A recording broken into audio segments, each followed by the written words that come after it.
अस्सलामुअलैकुम dear students, I am your teacher Tathir Fatima. आज हम पढ़ने वाले हैं जेएम पब्लिशर्स की English play group. Dear students, let's welcome a new family member and the letter is P.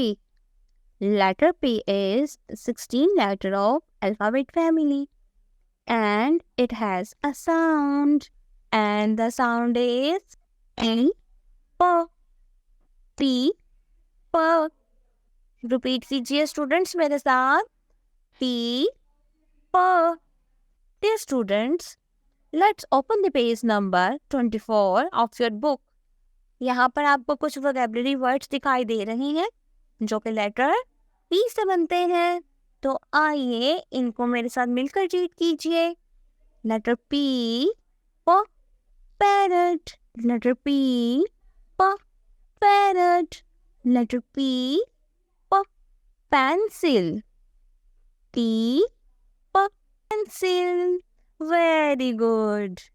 Dear students, अब हम सीखेंगे कि लेटर P को लिखते कैसे हैं।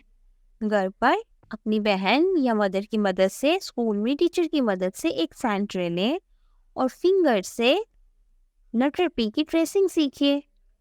So students, start from up, down and start from up, make a round, close, round, round, round towards the left. Very good.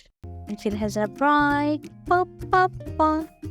He draws and laughs with delight. Color, color, such a sight.